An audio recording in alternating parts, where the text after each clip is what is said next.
Good morning students. अब हम कक्षा 6 गणित की ऑनलाइन क्लास कर रहे हैं। इससे पहले क्लास में मैंने रोमन संख्याओं को लिखने की विधि बताई थी। आज दूसरा चैप्टर शुरू हो रहा है, प्राकृत संख्याएं और पूर्ण संख्याएं, natural numbers and whole numbers. इसके बारे में बताएंगे।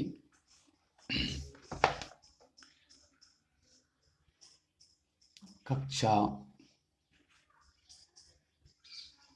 6 गणित लेक्चर 5 पेज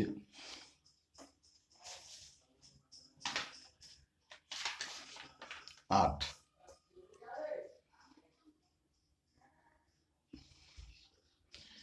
अब पाठ का नाम है प्राकृत संख्याएं और पूर्ण संख्याएं। प्राकृतिक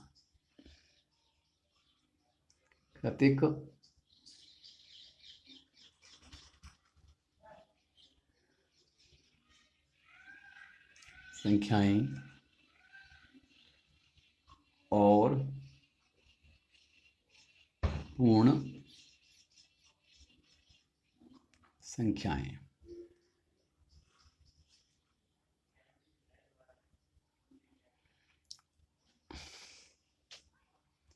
अब हम सबसे पहले लिखेंगे प्राकृतिक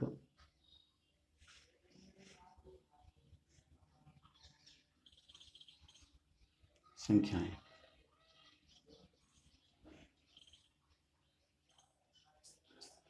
जिन्हें हम गिनती कहते हैं, और गिनती कहाँ शुरू होती है? 1 से।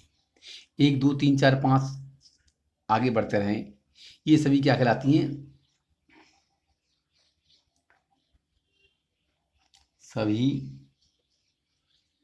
गिनतियां। जैसे 1 2 3 डॉट डॉट डॉट आगे तक कहीं तक बढ़ते रहें। प्राकृतिक संख्याएं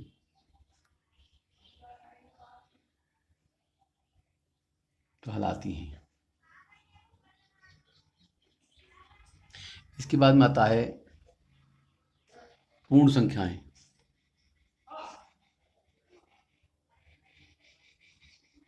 पूर्ण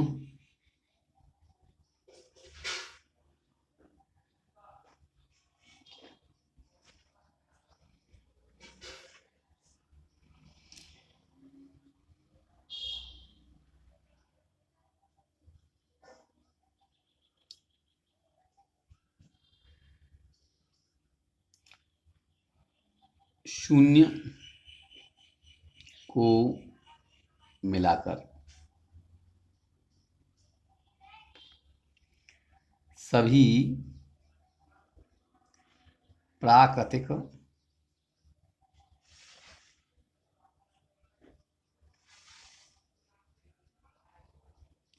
संख्याएं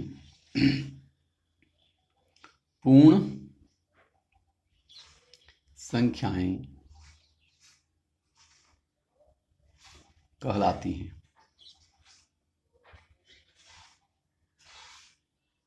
जैसे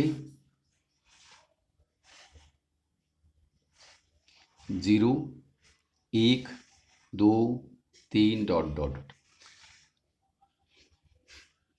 इसका मतलब है पूर्ण संख्याओं में प्राकृत संख्याएं होती हैं, अर्थात सभी पूर्ण संख्याएं प्राकृत संख्याएं होती हैं, परंतु सभी उल्टा बोल गया मैं, सभी प्राकृत संख्याएं पूर्ण संख्याएं होती हैं, परंतु सभी पूर्ण संख्याएं प्राकृत संख्याएं नहीं होती हैं, क्योंकि शून्य पूर्ण संख्या तो है परंतु प्राकृतिक संख्या नहीं है।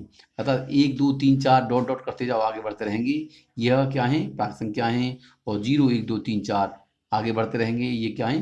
पूर्ण संख्या हैं। तो हम इन दोनों की परिभाषाओं से कह सकते हैं सभी प्राकृत संख्याएं पूर्ण संख्याएं होती हैं, परंतु सभी पूर्ण संख्याएं प्राकृत संख्याएं नहीं होती हैं, क्योंकि पूर्ण संख्याओं में शून्य होती है, जब शून्य एक प्राकृत संख्या नहीं है। इसके बाद में है सम प्राकृत संख्या। 2 4 जवानी बता रहा हूं मैं आपको, लिखूंगा नहीं। सम प्राकृत संख्या 2 4 6 8 10 12, जिन ऐसी संख्याएं, ऐसी प्राकृत संख्याएं जिनमें 2 का भाग पूरा पूरा चला जाए, वो सम प्राकृत संख्याएं होती हैं, जैसे 2 4 6 8 10 12 14। इसके बाद में विषम प्राकृत संख्याएं, ऐसी प्राकृत संख्याएं जिनमें 2 का पूरा पूरा भाग नहीं जाता है, वो विषम प्राकृत संख्याएं कहलाती हैं, जैसे 1 3 5 7 9 इत्यादि। इसके बाद में होता है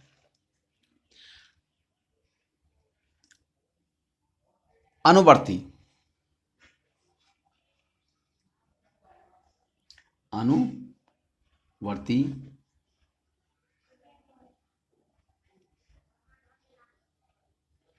संख्याएं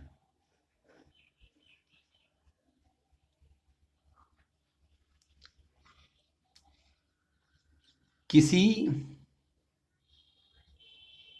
संख्या में एक जोड़ने के बाद अनुवर्ती संख्या प्राप्त होती है। जैसे 512 की अनुवर्ती संख्या बराबर क्या हो जाएगा? 512 प्लस 1 बराबर 513।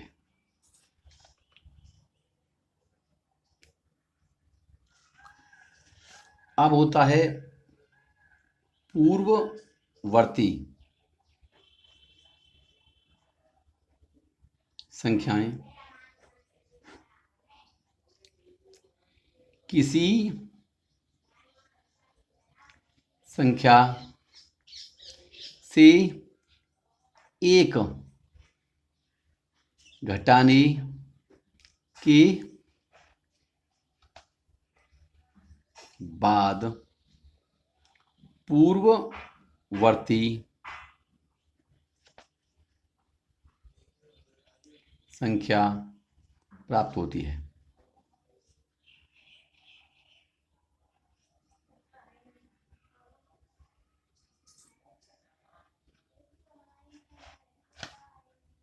जैसे 512 की पूर्ववर्ती संख्या बराबर हो जाएगी 512 माइनस 1 बराबर 511। अब बच्चों हम सवालों में चलेंगे। बता तो दिया है मैंने आपको सम प्राकृत संख्याएं क्या होती हैं, 2 4 जिसमें 2 का भाग चला जाए, और विषम प्राकृत संख्या इसमें 2 का भाग नहीं जाए। इसके बाद में हम सवालों पर चलेंगे। आपकी एक्सरसाइज है 2.1 और ये है पहला निम्नलिखित। देखो अपने आप कर लेंगे, जो नहीं होगा उसको आगे देखेंगे। निम्नलिखित संख्याओं की अनुवर्ती संख्याएं लिखिए। अनुवर्ती का मतलब क्या है? उसके बाद आने वाली संख्या। हर एक में एक जोड़ देंगे। ये है 78,965 है, इसमें एक जोड़ेंगे प्लस 1 बराबर क्या हो जाएगा? 78,966। ऐसे ही सब में आप एक एक जोड़ देंगी तो क्या बन जाएंगी? अनुवर्त संख्या बन जाएंगी। प्रश्न नंबर 2 में निम्नलिखित संख्याओं की पूर्ववर्ती संख्या लिखिए। इसे एक कर देता हूं मैं कोई। चलो ये पहली का क्वेश्चन नंबर फर्स्ट का ई एक्सरसाइज 2.1। तो ये है 5,12,387 5,12,387 की अनुवर्ती संख्या बराबर क्या हो जाएगा? 5,12,387 प्लस 1 बराबर हो जाएगा 5,00,000 12,388, यही आपका क्या होगा, उत्तर होगा। ऐसे इसी तरह से आप बाकी सवालों को कर लेंगे। इसके जो एस तक दे रखे हैं सब में एक एक जोड़ देंगे और आप संख्या प्राप्त कर लेंगे। ऐसे ही है प्रश्न नंबर 2 में, निम्नलिखित संख्याओं की पूर्ववर्ती, पूर्ववर्ती का मतलब हर एक में से एक घटा दें और घटाने के बाद आप पूर्ववर्ती संख्या पाएंगे। जैसे ये लिखा हुआ है 10,000, 10,000 की पूर्ववर्ती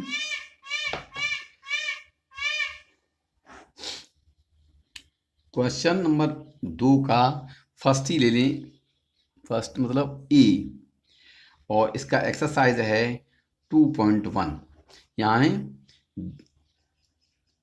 10,000 की पूर्ववर्ती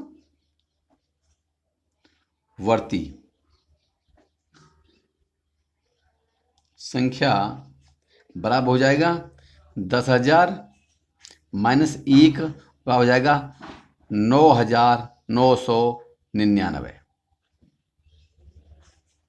ये आपका क्या होगा, उत्तर।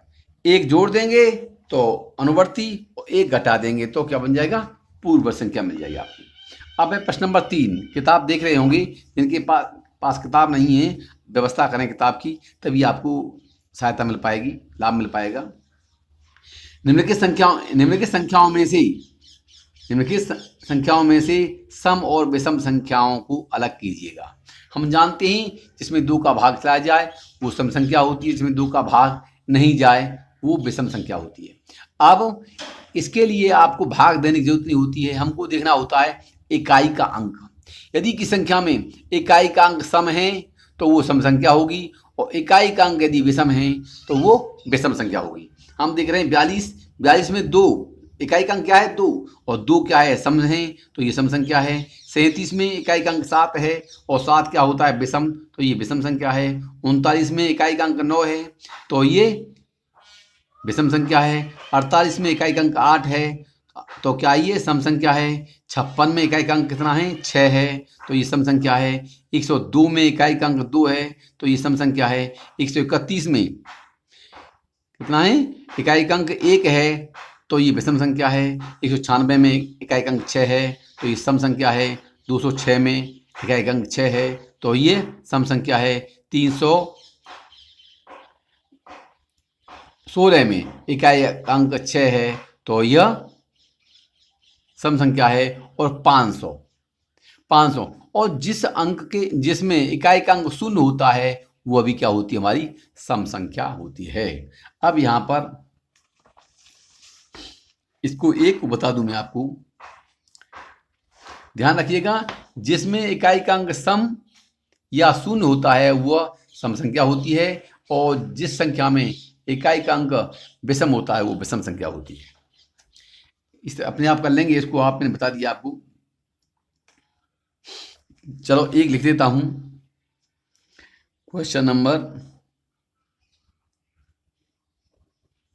3 का है, 3 है, और एक्सरसाइज 1.2.1 यहां पर है। मैं कह दूंगा 39 में इकाई का अंक ऐसे ही लिखेंगे जिसमें लिख रहा हूं आपको 9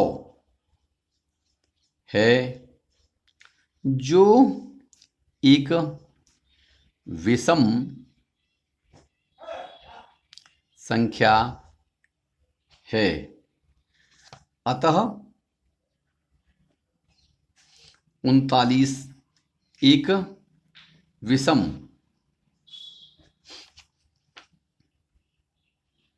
संख्या है, और यही आपका उत्तर होगा।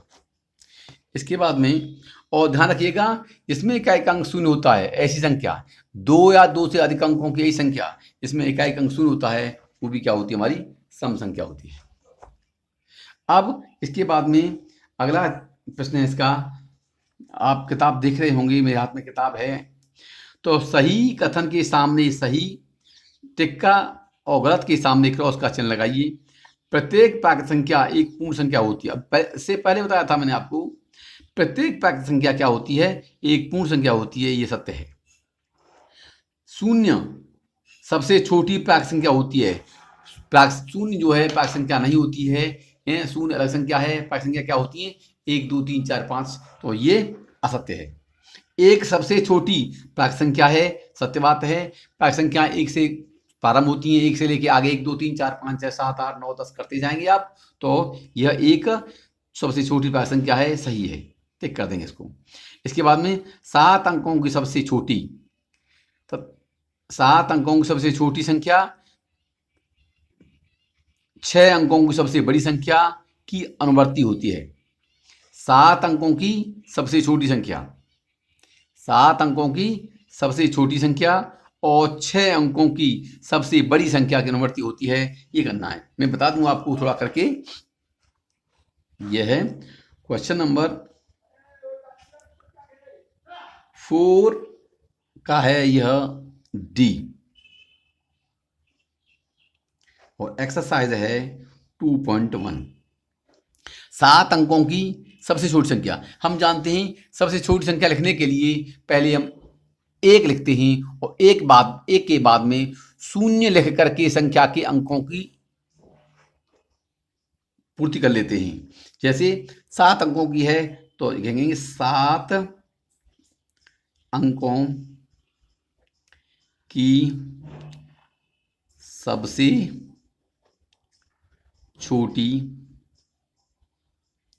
संख्या बराबर क्या होता है, पहले लिखेंगे 1 के बाद में हमको कितने करने, अंक करने 7 कर देंगे, तो एक हो गया, 2 अंक 3 अंक 4 अंक 5 अंक 6 अंक और 7 अंक, ये हो गया 1 2 3 4 5 6 7 अंक की सबसे छोटी होगी।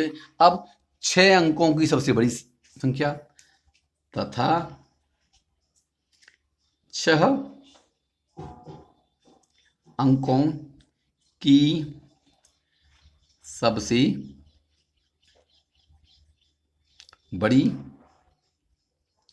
संख्या, और सबसे बड़ी संख्या लिखने के लिए हम क्या है, सबसे बड़ा अंक कौन सा होता है, 9 होता है, तो 9 अंकों की संख्या कितनी कर देंगे, 6, तो 9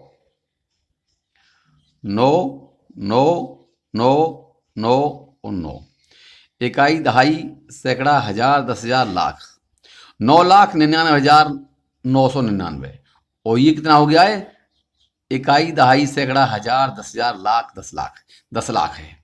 तो हम देख रहे हैं, तो वो कह रहा है हमारा प्रश्न में 7 अंकों की सबसे छोटी संख्या 6 अंकों की सबसे बड़ी संख्या की अनुवर्ती है। हम देख रहे हैं 6 अंकों की संख्या में यदि 1 जोड़ दें तो वो क्या बन जाएगा, चूंकि 9 9 9 9 4 अंक हो गए, 5 अंक और ये 6 अंक हो गए, प्लस 1 बराबर क्या बनेगा, 10 लाख। 1 अतः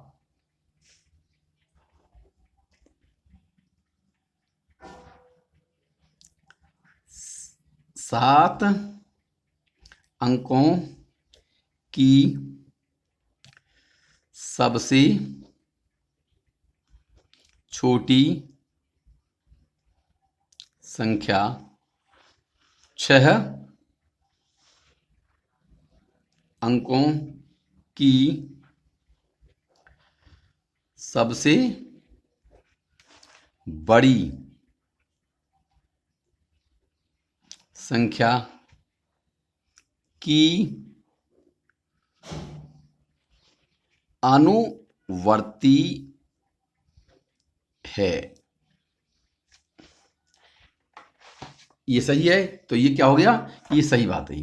अब है 8 अंकों की सबसे छोटी संख्या, 8 अंकों की 7 अंकों 8 अंकों की सबसे छोटी संख्या 7 अंकों की सबसे छोटी संख्या की पूर्ववर्ती है। नहीं, क्योंकि 8 अंकों की संख्या में क्या होंगे, 9 के अंक कितने होंगे, 8 सबसे छोटी संख्या 8 अंकों की छोटी होंगी, कितनी होगी, 1 के बाद में 7 जीरो होंगी, और 7 अंकों में 1 के बाद में 6 जीरो होंगी, तो यह पूर्ववर्ती नहीं है, इनमें तो बहुत अंतर है, ये गलत है। समझा दूंगा आपको।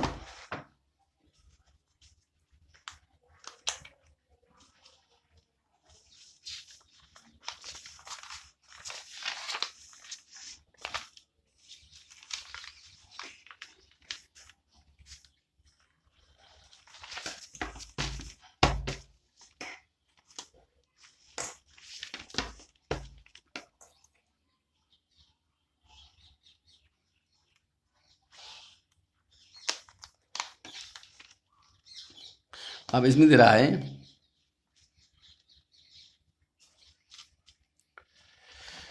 8 अंकों की सबसे छोटी और 7 अंकों की सबसे छोटी। क्वेश्चन नंबर, पेज हो गया, पेज लिखा था हमने 8 और पेज हो गया यह 9। अब क्वेश्चन नंबर 4 का है यह ई, एक्सरसाइज 2.1। 8 अंकों की सबसे छोटी संख्या बराबर क्या होगी? 1 के बाद में क्या लिख देंगे? 0, 7 0, 3 4 5 6 7। कितना हो गया? इकाई, दहाई, सैकड़ा, हजार, 10,000, लाख, 10 लाख, करोड़। 1 करोड़। 1 2 3 4 5 6 7 8, 1 करोड़ हो गया। अब क्या है? 7 अंकों की वही सेम लिख देंगे जैसे ऊपर लिखा हुआ है। मैं टिक करते जा रहा हूं ऐसे। बराबर हो जाएगी, एक पैकेज हो जाएंगी 6 0। 1 2 3 4 5 6, इकाई, दहाई, सैकड़ा, हजार, 10,000, लाख, 10 लाख। तो 7 अंकों की सबसे छोटी संख्या होती है 10 लाख, जबकि 8 अंकों की सबसे छोटी संख्या होती है 1 करोड़। चूंकि लिख देंगे, चूंकि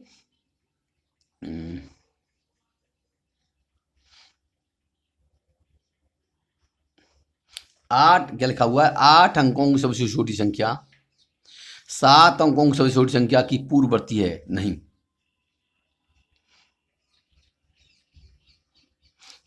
क्योंकि 1 2 3 4 5 6 7 -1 बराबर क्या होता है? इकाई, दहाई, सैकड़ा, हजार, 10,000, लाख, 10 लाख। 10 लाख तो 9 9 9 9 9,99,999। 1 2 3 4 5 6 इतना होता है। और इज नॉट इक्वल टू, ये क्या है? 1 करोड़ के बराबर 1 2 3 4 5 6 7 और 8 बराबर नहीं है। अतः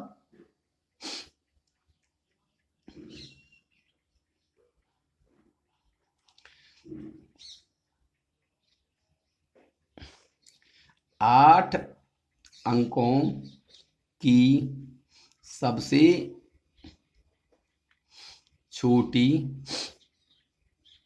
संख्या 7 अंकों की सबसे छोटी संख्या की पूर्ववर्ती नहीं है।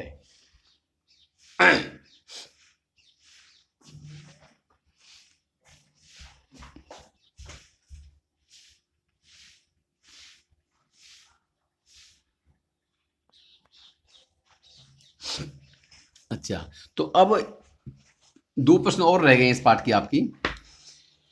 यह 7,26,069 की 5 क्रमागत अनुवर्ती संख्या लिखिए। 5 क्रमागत अनुवर्ती, तो क्या करेंगे? इसमें पहले आप 1 जोड़ेंगे, फिर 2 जोड़ेंगे, फिर 3 जोड़ेंगे, फिर 4 जैसे पहले क्या 69 है, अगली क्या हो जाएगी 70। और क्रमागत पूर्ववर्ती लिख दूंगा, चलो इनको भी। क्वेश्चन नंबर 5, एक्सरसाइज 2.1 क्या है? 7,26,000, 7,26,069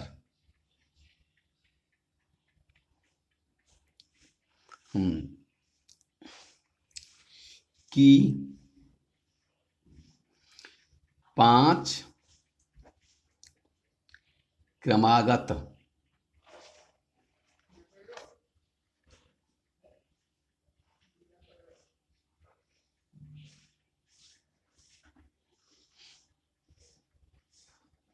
अनुवर्ती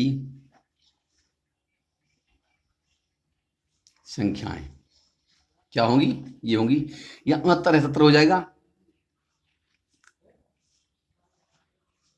7,26,070, फिर 7,26,071, 7,26,072, 7,26,073 और 7,26,074। ये क्रमागत 5 संख्याएं हैं। इसके बाद में क्वेश्चन नंबर है आपका 6 और एक्सरसाइज है 2.1। इसमें क्या है? अब इसमें कह रहे हैं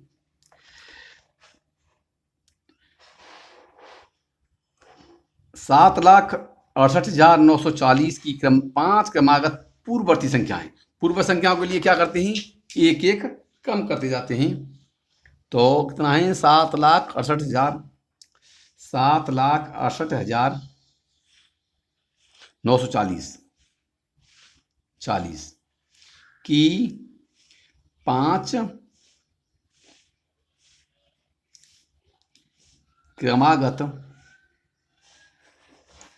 पूर्ववर्ती संख्याएं। तो क्या करेंगे? वह तरीका बता दूं करने का कि कैसे। 7,68,940 माइनस 1 फर्स्ट हो जाएगी ऐसे, बराबर हो जाएगा 7,68,939। सेकंड हो जाएगी आपकी 7 लाख, इसमें से 7,68,939 माइनस 1, इसमें से 1 घटाया, फिर इसमें से 1 घटाएंगे, बराबर 7,68,938। फिर इसमें से घटाएंगे ऐसे, यहां पर 7 लाख, ये यहां पर लेंगे इसको, 68,938 माइनस 1 बराबर क्या हो जाएगा? 7,68,937। फिर ये इसको लिया यहां पर 7,68,937 माइनस 1 बराबर हो जाएगा 7,68,936। और इसके बाद में एक और बन जाएगा यहाँ पर 7,68,936 माइनस 1 बराबर 7,68,935। तो ये 1, 2, 3, 4, 5 ये संख्याएं जो हैं 7,68,940 की क्रमागत पूर्ववर्ती संख्याएं हैं। ऐसे ही इसको करेंगे, बताया जो इसमें भी ऊपर वाले प्रश्न में आपको 72,000, ये 7,26,069 की 5 क्रमागत, पहले इसमें 1 जोड़ेंगे, फिर जो आएगा उसमें 1 जोड़ेंगे, ऐसे ही जोड़ते रहेंगे, ये बनेगा। और ये आपका चैप्टर आज खत्म होता है। अगले चैप्टर के लिए बाद में प्रयास करेंगे।